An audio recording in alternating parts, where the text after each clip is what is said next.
Guys welcome back to my new blogs Tumpa কথা blog channel. আমার চ্যানেলে তোমাদের অনেক স্বাগত। তোমরা সবাই কেমন আছো? আশা করি ভালো আছো, আমিও ভালো আছি। আমি টুম্পা নিয়ে চলে এসেছি প্রতিদিনের মতন আবার একটা ভিডিও।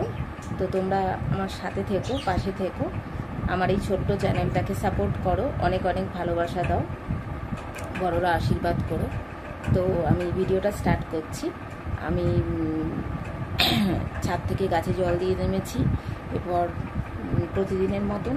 তো এবার মা পুজো করছে, তো চলো দেখিয়ে নিই। গাইস দেখো পুজো হয়ে গেছে, এই যে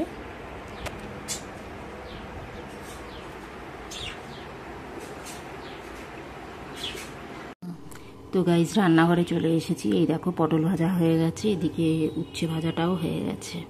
তো গাইস এবার পাস্তা বানাবো। এই যে সেদ্ধ করে রেখে দিয়েছি, আর এইদিকে হচ্ছে আলু আর গাজরটাও সরু সরু করে কেটে রেখেছি। আজকে এইভাবেই বানাবো, এটা চিকেন দিয়ে বানাবো। চিকেনটা ছোটো ছোটো করে টুকরো করে আলাদা করে আগে কষিয়ে নিচ্ছি।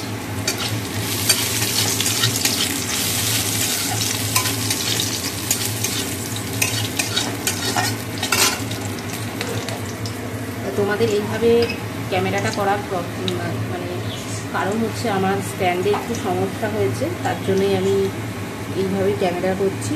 কারণ আর তো কেউ ধরার নেই, যার জন্য আমি একাই তো সব করি। যার জন্য তোমরা তো জানোই যে আমি একা ক্যামেরা ধরি বা সব কিছুই করি, যার জন্য এইভাবেই তোমাদের দেখাচ্ছি। প্লিজ সাথে থেকো, পাশে থেকো, অনেক অনেক ভালোবাসা দিও।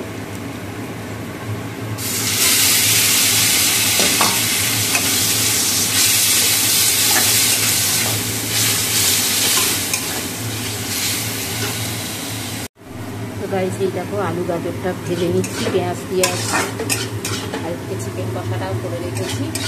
এটা পাস্তার মধ্যে সব দিয়ে দেবো।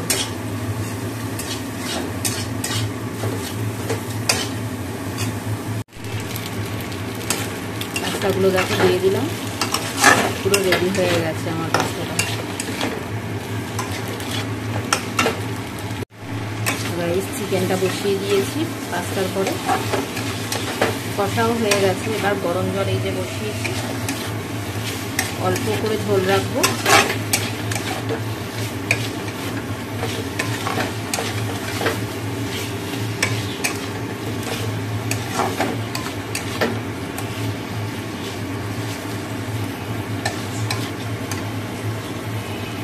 গাইস দেখো আমার চিকেনটা অলমোস্ট রেডি হয়ে গেছে। দেখো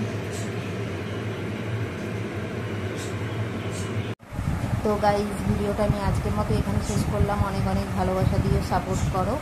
তো চলো টাটা।